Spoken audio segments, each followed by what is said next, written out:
So good afternoon, guys. Thanks for being here today. So my name is Sinner. It's actually good to see a lot of new faces, and I'm part of the RA team with Max and Shaw. And I guess today I'm here to speak to you about retailers, the retail industries. I'm by no means a subject expert in it, but I've had a look during my time at IFLC. I've looked at a few retailers, and I guess what I want to do is to come here and present to you what are some of the things I've learned, and hopefully those things will actually help you in your analysis going forward. So just the overview of what we're going to talk about. So we're going to look at very briefly at the retail industry just in general, then look at the business model, key ratios, so sort of some of your key ratios we get to, and just risks. So hopefully it shouldn't take too long. Cool. So briefly, just looking at the industry, what is a retailer? So retailer, simply a company that just buys goods from wholesalers and manufacturers and then sells them for profit. Very simple. Within that, there's a lot of types of different retailers. So if you look at that, you've got department stores, so that's your Myers and DJ, and you got your discount retailers, so Reject Shop, Hot Dollars, and a lot of things like that. You got retailers that specialize. So you got Kathmandu, JB Hi-Fi, so they specialize in their own field. Supermarket stores, Woolworths, Coles, and online retailers. I couldn't think of actually when I was doing this big online retailer from Australia, but think about Amazon. And I guess the things that we're talking about today won't really involve the online retailers, but it's more like brick and mortar, so you get to see that. And on the right, you see consumer goods industry. So from 2010 till now, it's very flat growth. Actually, it's negative. That makes sense. It's a very mature industry, so you're not going to see any high growth as a whole. And for revenues last year is 122 billion, which is quite big actually. So just to give you an idea. So let's get into it. So business model. If you're starting to look at a retailer, first question I want to ask you is, where is the source of revenue and earnings in the future? So I'm going to go through the sources first. There's a lot more, but these are things I could come up with at the time, and we'll go through the key consideration for each one. So you look at a company and you say, okay, I like this company. So you say, okay, so where's the revenue going to come from? Some of the sources could be store rollouts. So retailers continually expand the stores, and obviously that's going to improve. It's going to be an earnings driver in the future. You could have a new product that it's going to bring in a lot of new revenue in. A retailer can enter a new market and say, for example, expand overseas. They could acquire other companies that sort of relate a field to increase their revenue, and new technology. So that could be things like lowering your cost or producing more efficiently. And looking at the key considerations. So for store rollouts, obviously what you want to do is the best thing actually to do is to consider how big is this company right now compared to its comparables. So for example, you don't want to look at a company that's, if your biggest competitor has 100 stores and yours only has 80, there's not that much more room for you to grow realistically. But if you're looking at a company and your competitor has 400 stores and you only got 100, then you can see that that's a key consideration, that there is chance for store rollouts. I mean, there's a lot more consideration, but that's the main one you should think about. If it's a new product, so for example, you come home and your wife or your mum or girlfriend, they're raving on about a new product, say a new vacuum cleaner. It's automatic. It's amazing. It's fantastic. Gets every corner, goes up the walls, whatever. It does everything, and you think it's this fantastic opportunity for me to invest in it. One of the key things you should ask yourself, okay, is who owns this actual product? So, for example, if you love this and you think that there's going to be a lot of growth in this product, and you look at the owner and it's say for example Wesfarmers has they make 60 billion a year in revenue.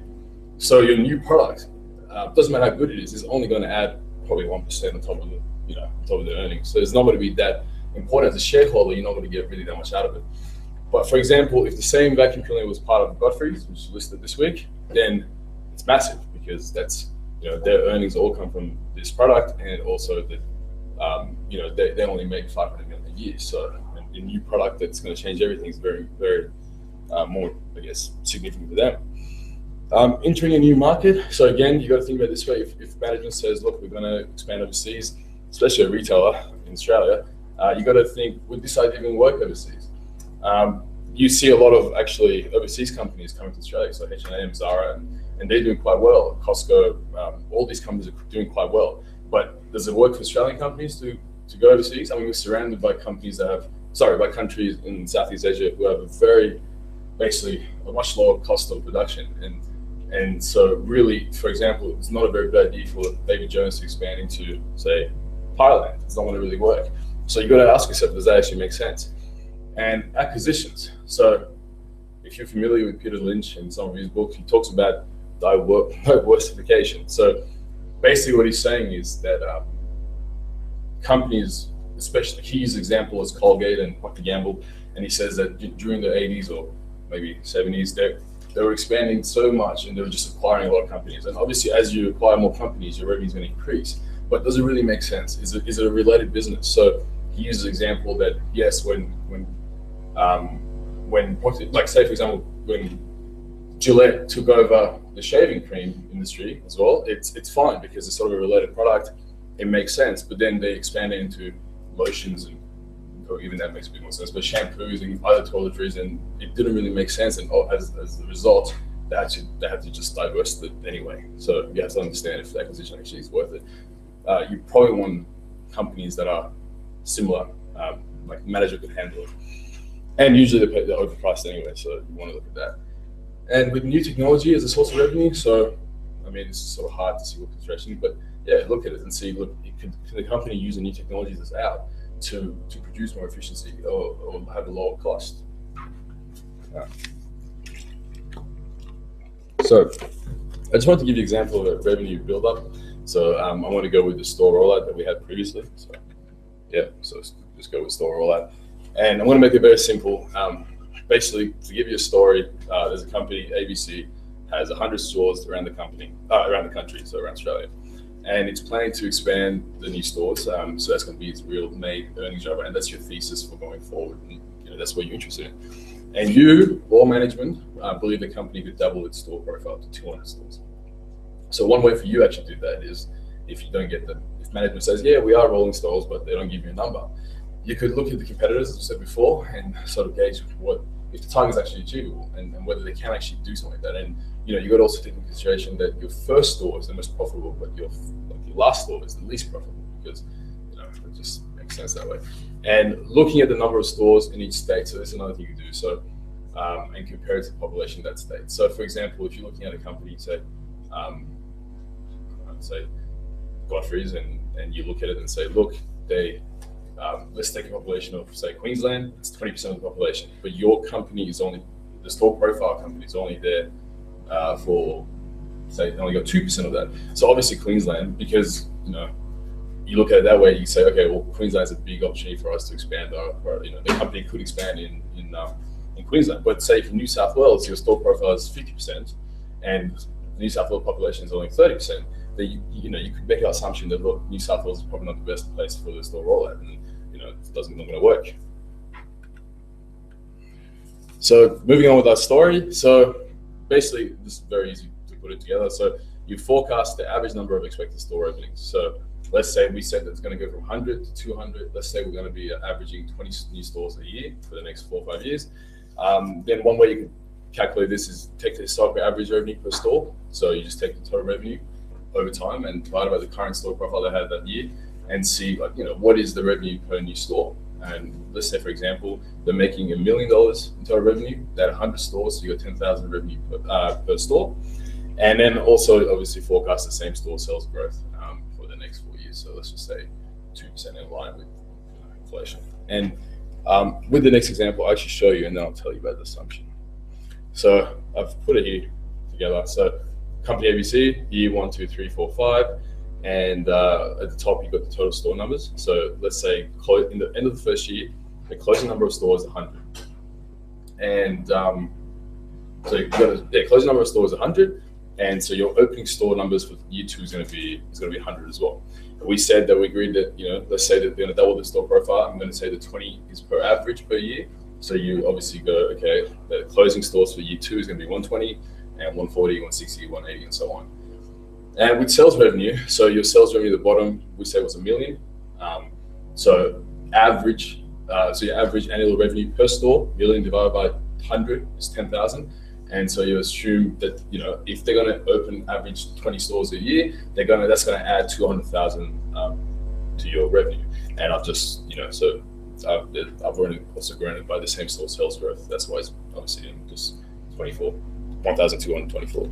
And you keep going that way. It's a very simple way of doing it. But one big assumption that I've made is obviously that the new stores actually become mature instantly, which is obviously not realistic, but for this example. So let's talk about operating costs. I think the heading is being gone because I put it together, but Sorry. No, sorry. So operating costs. So you got fixed, variable. The best way to actually look at this for a retailer, what I would do would just common size income statement, and that way you get a much better visual image of how the company is. Well, what are the big costs as a percentage of revenue? Obviously, for as a retailer, one of your major costs is employee cost, and it's not entirely linked to revenue growth. So a way of forecasting and continuing from the example that we had previously, you could get cost per employee. So you just get your total cost that's showing on, you know, for staff cost and divided by the number of employees they have. So let's say, for example, we have 40,000 average cost per employee, and staff per store. So you could also get that by getting the total number of employees that you used before and divided by the number of stores.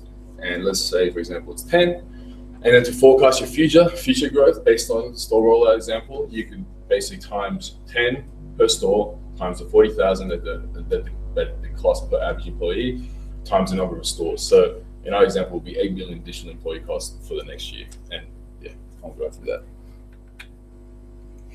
Another important thing that you'll have to look at is lease. Again, it's definitely not entirely linked to revenue growth. With current rental costs, you should take into consideration that it's growing at CPI, so that's why it's not linked to revenue at all. And there's clauses in that all the time. So, and then new rental costs, you can take average lease per store and then times it by the number of stores that are going to be opened. And then also you have the admin costs and other costs like marketing and things like that. I've done this, so that's what I'm trying to tell you guys. Try to avoid forecasting the operating costs as a percentage of sales, because retailers face huge fixed costs, such as lease and full-time employees, and these costs basically grow regardless of the revenue. So they grow in line with CPI usually. And so, you know, what would you do? What happens when the company? I mean, if the company's growing its revenue, fantastic, you're having a good time. But if it fails to do that, then what you see is something like that. So Noni B is basically a retailer in the women's fashion. And if you have a look at its sales for the past, so this is 2007 till now, have been quite flat. It hasn't been that much movement in the sales. But if you look at the EBIT margin, it's just been smashed. So the reason for this is obviously sales are flat, but the fixed costs such as lease and employees, they're getting paid regardless, and it's anyways increasing. So it's going to impact your margin at the bottom. So try not to link it to revenue growth. So looking at the balance sheet, some of the important things that you want to look at, obviously, is your cash position under your assets. Very, very important. Receivables, also very important. We'll talk about these later, so I'm just going to go through them. And inventory. And you could use this again with the store rollout example. You could forecast using inventory per store and going from there. Liabilities, payables, and long-term debt. So, ideally, in an ideal world, you want to see your cash increasing and your long-term debt decreasing. And to get your net position, so you subtract just your long-term debt from your cash position. But it's probably never going to be positive. So you want to see improvement over time, or compared to the competitors. And capex, just very briefly through it. So maintenance capex, you can use depreciation by definition. So you could look at that as forecast ways. And growth capex, you could use the cost of new openings, store openings, and then divide by the number of new stores that's coming out. So part 3, we're going to look at some key ratios. Basically, these are very quick to do, and it give you you basically get a very good overview of your company straight away. So interest cover. So debt is actually quite dangerous for any retailer. It's actually dangerous for anyone, but any company, but in particular for retailers.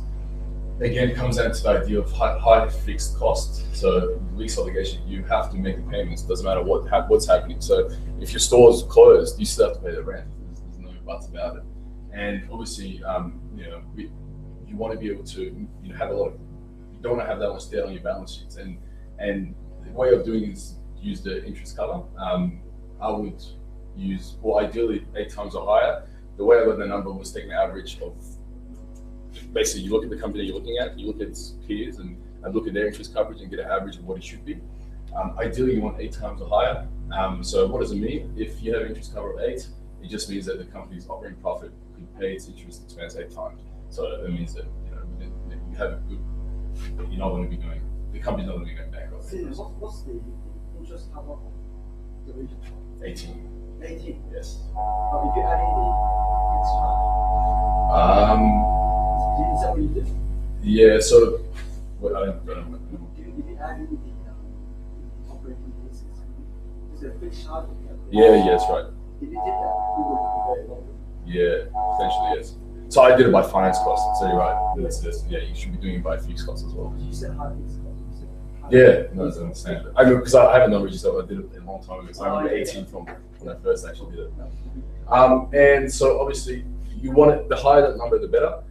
Improving interest coverage is a positive sign for your company, and obviously the worst part is if it's declining over time, it's showing that the company is at a big distress and danger of basically going bankrupt. And for example, if you look at JB Hi-Fi, oh, sorry, yeah, cool. Yeah. Okay. Well, you can tell which one's JB Hi-Fi and which one's just a super chart. So Billabong International is the one obviously getting destroyed. So this is going back from 2005 till now, and interest coverage for Billabong went from somewhere around 30 to nearly 0 this year, which basically the whole about the story. Private equity funds came in and bought the distressed debt, and as obviously like JB Hi-Fi has actually started at 5 times and it's actually been improving year by year. So the second ratio you want to look at is actually the calculator that's given by management. So as your same store sales growth. So the whole problem, the whole thing, the whole idea, the reason this is important is because retailers you can just open stores and increase your revenue. So there's no problem with that. But the problem is that obviously there's going to be a point that the saturation point that opening one of these stores is not going to add anything to your revenue. They're actually they're cannibalizing each other. So as a shareholder, you want to know how the underlying portfolio of companies or stores are doing. And what does it mean? So if you're looking at same store sales growth, retail all the annual reports will have it. Basically measures the revenue growth from stores open for more than a year. Yeah, and ideally you want it to be growing with the rate of inflation. The reason is protecting margins. So if you look at this one, we go back to point 2. The whole idea was that the more stores that you open, you will get your same store sales growth is going to come down unless management do something about it. And this is a great example. So the Reject Shop is on a store rollout, and they've opened so many stores, 40 or 80 in the past 2 years, and you can see the same store sales growth actually declining as there's opening more stores. So you can see that store cannibalization in actually reality. So it's happening here. Cost of doing business by sales. So this is another thing. So if you look at the income statement, you have your revenue, you have the cost of goods sold, you get your gross profit, and cost of doing business is all the things underneath that. So your staff, your rent, depreciation, your store openings, if the companies are rolling out stores, and admin costs, things like that. So what you want to do is, so you want to divide that by sales, and it gives you basically, as a shareholder, you want to see how stable it is over time. It's very good for using as a peer comparison. So I've done JB Hi-Fi here against Dick Smith, and you can see that look how leaner the cost of doing business by sales is for JB Hi-Fi than Dick Smith. So you want, but it does. If you want to do it for different industries, you can. Like so, for example, if you go into a Louis Vuitton store, the cost of doing business is going to be a lot higher because you walk in, there's a security guard there, so you got to pay that too. That's part of the cost of business. You got the employees that probably earn a lot more than someone that works at JB Hi-Fi, and you got probably going to get coffee, probably going to get a few things, and it's going to be full service. So their cost of doing business is going to be a lot higher. So you got to do it. You can't just say, oh look, 16, and then look at say a lot of Oraton or those guys and say, oh look, cost of to them is 40, so it's not good. It just depends. They have to be in the same industry. Dick Smith's is no Louis Vuitton. Exactly, but that's what I'm saying. Like JB Hi-Fi is very lean, and that's what's been a key to the success. So this is again going back to that. So Maya, if you look at the revenue growth, look at that. So it's usually declining, or you can say it's quite flat. And if you look at the cost of doing business over time, it's actually increasing. So you can see a direct impact in the margin. So if in 2010, your margins were around 11%, 12%, and as soon as the cost of doing business is going up, their margins are completely shrinking. So you got a flat revenue growth, you got an increasing cost, and your margins are being squeezed, and that's obviously showing in your share price. And the last key ratio that I'll look at, very basic, not ratio, but just key thing that I'll look at is just to basically graph sales, inventory, and receivables together. So you just get that from your income statement, the balance sheet, and over time. And you want to see that inventory is actually it's growing at maximum with the same amount of sales. You don't want inventory to be growing higher than sales. And I mean, this is so visual, you can actually see it. So this is the reject shop. You can see that revenue is increasing, and your inventory is actually increasing, but at a slower rate than the sales. And that's good. It means that, because obviously inventory, especially if it was JB Hi-Fi or something, or a fashion retailer, they depreciate fast and it comes out of fashion and you've got to get rid of it. So you obviously, the best outcome will be to keep the inventory the same and sales are increasing. And receivables is also very important, but so for a reject shop, it makes sense that it's completely flat because it's all cash or credit card and they get it back in 50 days. But if you look at the department stores, they probably have a higher receivables. And at the same time, you want a good credit policy, so you want that to also, as your revenue is growing, you ideally want that to be not growing as fast as the sales. Talking about key risks, there's a lot of them. So obviously with retailers, it's very difficult to maintain competitive advantage over time. The reason for this is because it's very relatively low barrier to entry. So if you do something, very likely that your competitor is going to copy you. If it's successful, they're going to copy you. And so in short term, you can maintain competitive advantage, but in the long term, you probably not going to be able to. And obviously, there's a structural problem with online. And my belief, for example, is JB Hi-Fi, how it's going to compare as online develops further. Also, it could be seasonality. So most retailers, if you look at their earnings, they grow most of their earnings in the first part of the year. It's June to December, and for example, Reject Shop, 80% of his earnings comes through that first period. The rest is basically open just for business to get the name out there. Really, 80%. Why is that? Is it Christmas presents? Yeah, that's where. So they're higher margin than what they sell over the other part of the second part of the year. Because they buy what they buy for Christmas. So cards, a lot of decorations, and sourced very cheaply and very good margins. Your wrapping paper, yeah. Like that's not going to cost you that much, right? Oh yeah. Yeah, like 5 cents, and then you buy it for $1, so high margins. Exchange rate risk. Obviously, they can't control they can't control the costs of inputs. So, if you're sourcing, so I think Reject Shop sources about 55% of the inventory from I don't know which country, but Southeast Asia, right? So, in the short term, obviously, they're hedged, but in the long term, there's this exchange rate risk for any company in Australia that's importing goods from overseas. And one of the main ones is obviously rapid change in consumer taste. So, especially fashion technology. I mean, I used to work at a camera shop actually a long time ago, and you could see the amount of cameras that were coming in. Every month there was a new Canon camera. I think they went from Nix's 10 to 17 like 2 years. And once the X70 is out, you got to sell the previous model at a very big discount, or just basically that's what you have to do, or it just sits in your inventory. So it's very important that's a big risk to companies like JB Hi-Fi and the fashion industry. Do they still have camera shops these days? I think JB Hi-Fi took it all. I think there's some, like, if you're really into it, you have to be very enthusiast to be able to go. Yeah, no, but they don't sell a lot of point and shoots. Typically. Yeah, so you have to. I had to really into it to find it looked hella nice when I was recording the video, but I couldn't find that. Exactly. I remember when I was when I first started, I think it was 2006. I was working there, and cost of printing of one photo was 30 cents, and that was like the best price in the city. And we had so many people coming in. By the time I left, I don't know how much it is now. It was 19 cents. So I don't know how much it is now to print a photo, but you could see just I think that, I mean, that company went bust. And, yeah. So I guess again the heading's missing, but I want to talk about an Australian specific problem with retailers. Scaling. So the problem with Australia is basically that as a retailer, you're going to reach your saturation with very quickly, comparing it to say USA.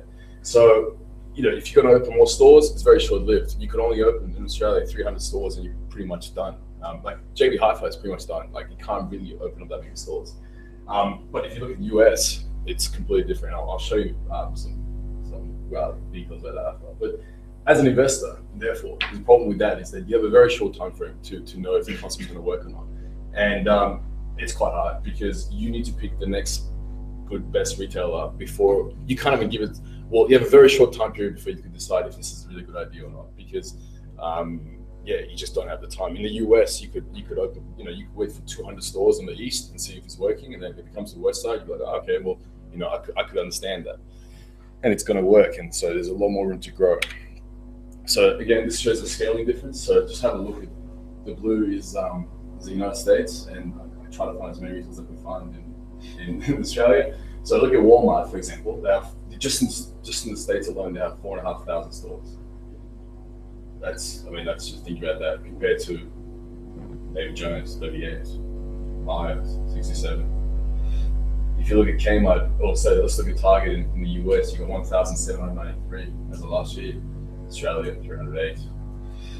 I think there are 2 Costco's and they have 500. And so what I've done is go through, and I put the usual just to scale it up a bit, but to give basically try to compete. So if you add all those Australian ones together, you have 1,282 stores. That's not even, like, you can't even look at JCPenney, you're basically around there. So there's not that much room to scale. So in 1980, Walmart was like a 30 times big. It was a great investment in 1980 because there's so much room. Exactly, and like you could know that the business was working, right? Like as an investor back then, you'd be like, oh, like it's the same country, same culture, right? Just continuation, quality, right? Yes. There's a company called Beacon Lighting. Yeah. That's rolling out lights, right? Yeah. Trading on 20 times PE. I'm not sure if in 10 years' time it's still growing. Talk about international expansion, right? Yeah. It's very difficult. Exactly. Is another one, right? Yeah, exactly. I mean, that company went broke. Then private equity took it over, went broke again, and then the guy bought it back. And I was listening. So it's just there's a problem with retailers in Australia. It's very hard to scale yourself, and you can't expand because the closest countries around us are so like different, and you can't. So it's a massive problem. You really got to get in. Like Fridging Shop listed at $2. Now it's a peak. You reach $18, right? So as an investor, now if you picked it up, if you knew, probably had like 60 stores in 2000 and 2005, I think it was listed, and you couldn't ride that growth. But I mean, you had to make sure the idea was there. When you look at it now, like you're like, oh, well, there's only 80 stores going to be open more, and that's it. Basically, the rest is same sales growth. So there's a problem with scale, which is actually quite big. I found that quite interesting. The number, I didn't know how big Walmart, and I mean, I knew how big they were, but just not in that scale. And they make 350 billion revenue last year, and 350 billion. And if you look at basically say Wesfarmers is only 60, and that's not in calls, right? There's like a bunch of things, so you can see how. And the Walton family is the richest. Yeah, so you divide it by 4, right? You think like Carlos Slim and Warren Buffett are the richest in the country. They're not. The Waltons. I'll show you. So it's crazy. So this is very easy population. So just to show you again, based on that scale, look at the population for the US. Huh? It's very high. Yeah, exactly. Other risks for obviously anything that happens in the economy, anything that happens in the economy impacts them. So I found this on RBA, I thought it was quite interesting. So if you look at it, you can make a case for any of them that impacts retailers. So, population, if it grows, it's good for retailers. Weekly average earnings, your saving ratio, your exchange rate, your unemployment rate. So it's very much impacted by macroeconomic activities that are happening in Australia. And I found this was on Wednesdays on Seymour Herald. It's quite interesting. So Melbourne, so there was a consumer sentiment numbers that came out, and they were quite below expectation. And look at that. So this is the first thing. Just go back one slide. I have my own idea. I just want to hear how you say. Why does population growth then equal good? Well, my understanding would be if there's population growth all the time, there's going to be more people needing more things. And as a retailer, like say for example, your Woolies and Coles are going to eat more. If they need to buy more clothes. I'm not saying directly, but it does help the case. If we have 400 million people or 300 million people in our country, there's going to be so the logic is more people equals more people spending, need more things. Yep. Therefore, we can sell more things to more people. Yeah. Yeah. Yeah. Is there any more money, however? Yeah, I mean, I don't know, like I'm just saying, it does a population. Oh, I would all credit. Yeah. It's all Yeah. and more money in the system. It's all good. And that's a good equation as well. Yeah, more credit, and then we keep spending more and more. You know, GDP as a percentage of capital, right? GDP kind of keep going up. Yeah. All the credit, people, the banks go bigger. Well, they have to eat anyway, so like you have to feed them something. So it will be You worse. have to feed them something. Well, you know what I mean? Like people are going to be eating, they're not going to, and like. Unless you're talking about the leverage, then that's an issue. But Yeah. But that's that's the Or like, yeah. Yeah, but that's people in the future. Right? It's still people. It's population. You just got another dimension of it. And what Carl, kind of say, like, what's money? Like money, like because money is like the figure and the thing that we use to transact, right? But really, how it translates to is it's stuff that gets done. The reason I just said that is because I'm trying to get people to consider exactly what they're stating and Yeah, maybe yeah. going so quickly because there's a lot to it. Yeah, It's but not- then it's it'll not be really necessarily hard to do. complicated, It'd but be really it's- hard to say anything though. You have to go like. yeah, what this was showing is just all macroeconomic factors, right? So I'm just saying that I look, like talking about retail, that's all. And in this case, I just wonder. Coke is when- population growth. That's part of our thesis. there you go. Yeah. What I've seen a lot over years now in investment charity is when people, and you brought this up earlier, because I wasn't really out to argue with you about it at all. So it's just to use that as an example that when people make forecasts of that this is what the number's going to be next year and subsequently the year after, they apply some very simple or elementary sort of methods. And then when you get to the end of the process and we ask them about it, like, oh, well, all I did was this, because isn't it obvious? I mean, it's just this and this related, and that's it. This equals that, therefore X. But it isn't necessarily that simple, and it'd be good if we got more sophisticated about thinking about things like this rather than just making such a general assumption. The assumptions are necessary, Michael but said it. as general. Michael said it quite well in his talk, where he said they spend a lot of time, more than most people it seems, but a lot of time on history. Yeah. And going back and saying, what did they say, what went wrong? And that gives you a real good understanding of really what's going on. So that when you forecast, you've got a better idea, of the dynamic behind just the number. And something else that Mike said Yeah. with Coke is that you've got to figure out why, the reasons behind why it grew at that rate. Yeah. And say that are those same circumstances still there now? Yeah. I mean, that's quite deep. That's not just modeling history, that's Yeah. understanding history. Yeah, understanding it, yeah. I think I mentioned before. Yeah. So more people in confidence study history. Yeah. Yeah. So. Yeah, I mean, forecasting is more of an art than science. Absolutely. It is because you're guessing. You're basing it upon. I'll tell you, I'm a statistician. I'll agree with that. It's like, there's a lot of art to it. Got to make nice charts. Let's do that. I'll just finish it and do questions. Yes. So this again was consumer sentiment that came out, and you can just see the impact. Basically all these retailers were already down, and even if it's short term, the share price, I guess, is very related to economic news and people feel and people sentiment. So just some final thoughts. So I guess if you're looking at a company, you've got to look at it. Look, is it a fashion or a fad? Is it going to be here? Does it have a competitive advantage? Will it last in 5 years would it be gone? Can you maintain that competitive advantage? Also, you have to consider, well, am I looking at a company that's already grown? How much room for growth is there? Where is the growth going to come from? And management track record, it's quite important to see management have done, because historically you could see what management have said, and you could see if they've been followed through with that. And if they have followed through with that, and you could then make an assumption that, look, management have been good, so what they're saying right now, we also expect it's going to happen in the future. What I would say is, obviously, it's quite difficult to be a good retailer, but if you get the formula right, then you could go to the billionaires club. So basically, if you just have a look up there, what Daniel was saying, look at these guys. Some of the richest people in the world are owners of retailers. So you got the Walton family, combined 144 billion. I don't even think Bill Gates and Warren Buffett come close to that number. You got the Zara owners, who put 64 billion.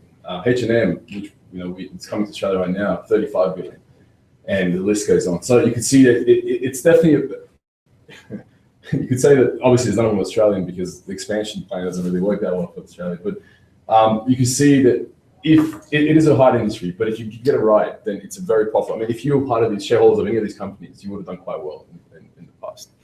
And that's it. Thank you, guys.